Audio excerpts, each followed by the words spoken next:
Since 2017, the Italian Wine Podcast has exploded, recently hitting 6 million listens. Support us by buying a copy of Italian Wine Unplugged 2.0 or making a small donation. In return, we'll give you the chance to nominate a guest and even win lunch with Stevie Kim and Professor Attilio Scienza. Find out more at italianwinepodcast.com. Chin chin!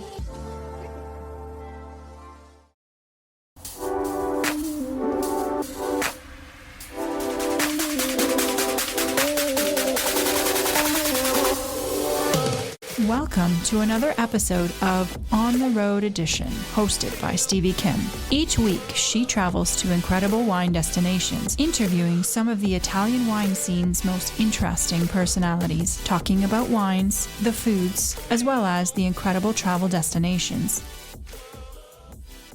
Hello, my name's Stevie Kim, and welcome back to Italian Wine Podcast On the Road Edition. This is part 2 of Costa Arènte. And right now, I'm here with Antonella Imborgia. Ciao, Antonella. Ciao, Stevie. Okay, so first of all, we're going to be drinking sparkling wines now because it's already midday, and I think it's about that time. What are we drinking? We are drinking Molinara sparkling wine, or Molinara Rosé. It's actually one of the example of how Costa Arènte wants to innovate, Okay. but looking back to the tradition as well. Okay, but this is Charmant, right? Yes. Usually we do the chin-chin in the end, but this time we're going to kick off with the chin-chin with Molinara. We just need some food now and a hammock, and I'll be one happy camper. First of all, tell me a little bit about yourself, because we met when you were working for another winery. Yeah. So you've been working for a very long time, right? Yes, You have a very long wine career. Give me a skinny curriculum of what you've been doing in the wine business. First of all, I'm from Sicily, but I moved many times. Guandolina, Sicilian. Yes. Vice Sicilian Sicilia. pride. Yeah. I'm from Palermo. I started to work actually in Tuscany in the wine industry for Castello Banfi. Then I moved back to Sicily for a long period of time for Cantina Sette Soli, so a big cooperative. Yes. So a very interesting project. I stayed there for 8 years. Then That's a long time. Yeah, I learned a lot, both from Banfi and from Sette Soli. Mm-hmm. Then I did quick passage in Franciacorta with Bella Vista. Oh, Bella Vista. Yeah, so sparkling wine as well. To go back then to Sicily again. Okay. And I worked for Donna Fugata. And that's when I met you. Yes, perhaps, exactly. Right? We Okay. met in Etna. Right, their new winery. Exactly. Then it's been now almost 4 years that I work for Le Tenute Leone Alato. So how did you end up a Sicilian woman traveling all over Italy and then finally in this Le Tenute Leone Alato? I was intrigued by the project, which is very dynamic and interesting because Le Tenute Leone Alato is a new entity, let's say like this. It was the previous Gen Agricola. Mm-hmm. I'm old enough to remember Gen Agricola. Gen Agricola. Yes. Yeah, which is actually a very old project. It's not a new one, belonging to Generali Insurance Group. So they've already had some wine estates around Italy. But with the entrance of the new CEO, there was a renovated interest in the wine bit. So he decided to create this new wine unit with a new team, hiring people from the wine industry, like the commercial director, myself, Giovanni. So there was a renovation going on.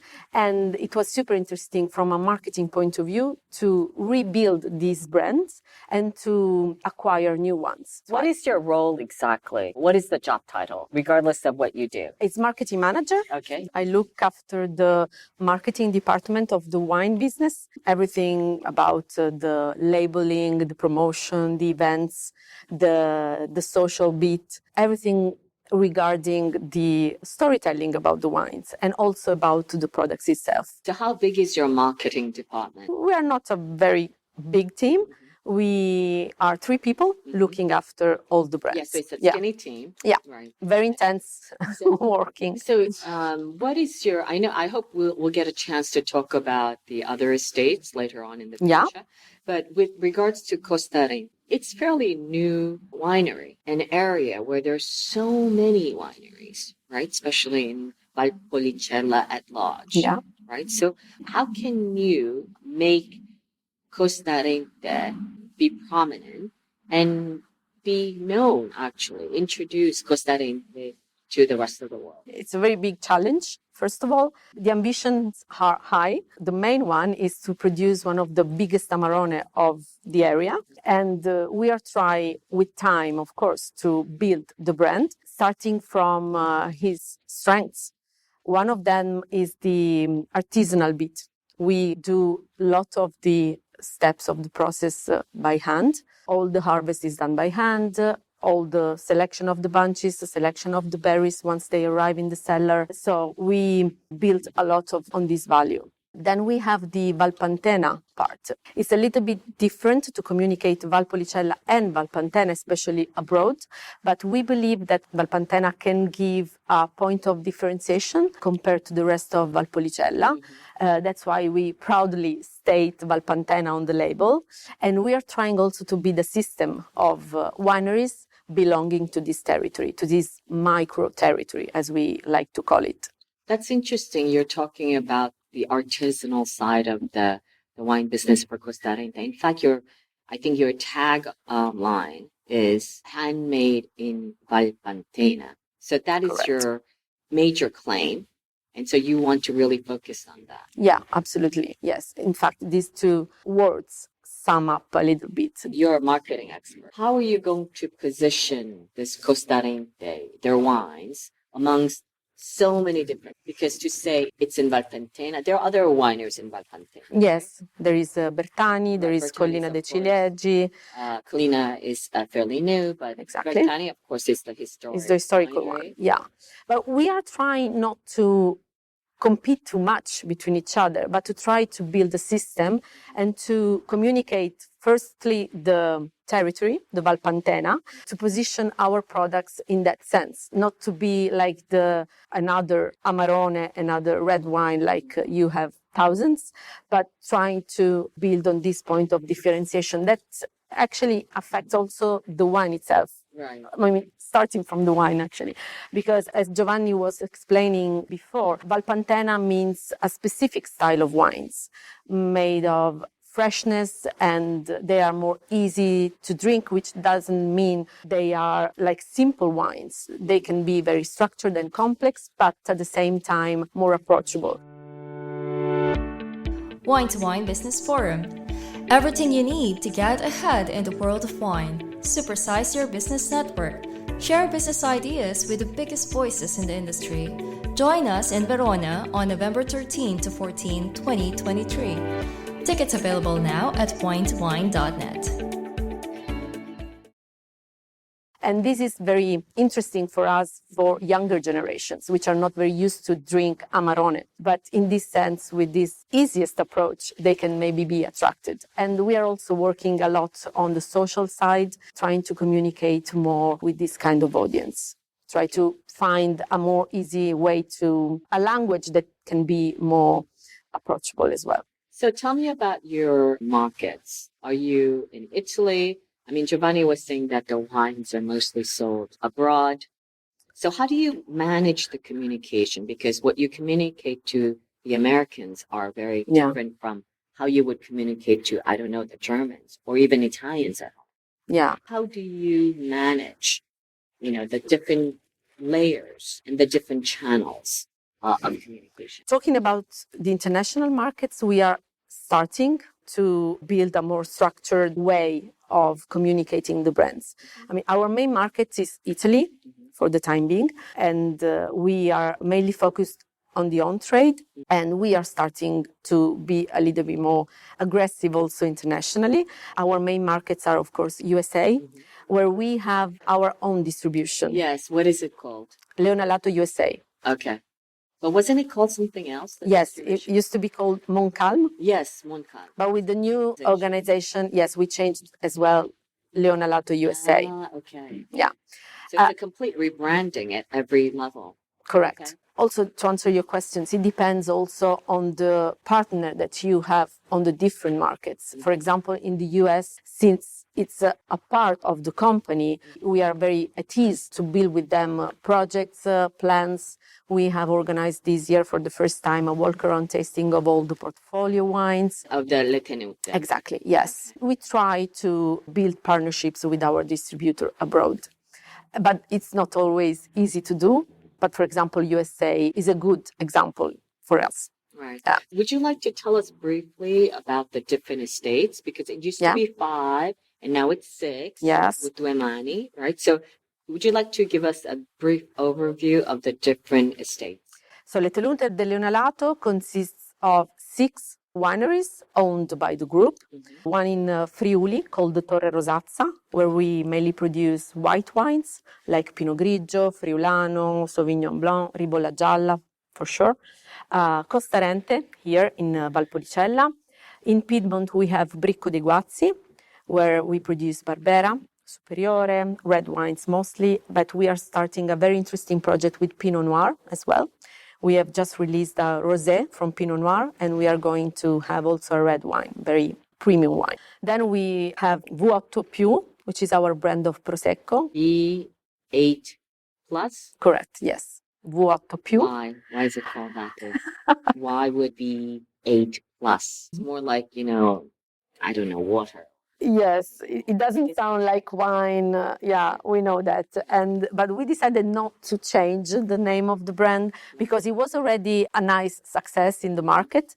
We already sold more than 1 million bottles into the market. So keep it. Yeah, we decided that it was a little bit too risky to change it, but it's true. I mean, it's not very winey, let's say like this. And it's also a characteristic of V8+, which is very pop and fun and colorful and not very traditional. So we think that the name matches a little bit the soul of the brand. Except maybe for the American. Yeah, I know that there is also, it's the name of a motor of a car or something like that, which is a little bit confusing. Yeah. It's 8-cylinder. Yeah, okay. So we have the motor. Expert. Yeah. And then to finish the owned estates, we have just acquired Due Mani in Tuscany. Two hands, a very high-end premium winery. We actually went to see Luca. Do you remember? Yeah, we went to very interesting winemaker as well as the wines and the place. Very original wines, quite unique. And these are the 6 wineries that we own. Aside, there is also a distribution project. We have 4 different wineries in Italy that we distribute. One in Sardinia called the Dettori. Of course, Dettori. Very famous. Yeah, historic winery. Exactly. Livelli in Puglia, in Salento. Not bad. Also in Puglia, Cantina Fiorentino. And in the Brunello area, Pinino. Does your job also entail promoting those wineries, or just yes, state-owned? No, we distribute them and we also promote them because one of the mission, let's say, of Le Tenute Leone Alato is also to build value for all the brands that we manage, not only the owned ones, but also the distributed ones. And to finish the distribution project, we have just acquired the distribution of a champagne, Maison Bourquin. Also, of course, you always need champagne. Yeah. Right? Yeah. So now we manage 11 different brands. Okay. Yeah. Because although Giovanni was saying in the previous interview that you're also currently making traditional method. Yes. We produce a traditional method in Torre Rosazza in Friuli, a very unique project made by Schioppettino grapes. It's called Blanc di Neri, like a Blanc de Noir, because Schioppettino is a red grape. And we think that we are the only one in Italy and probably in the world to produce a traditional method from Schioppettino. 24 months on the yeasts.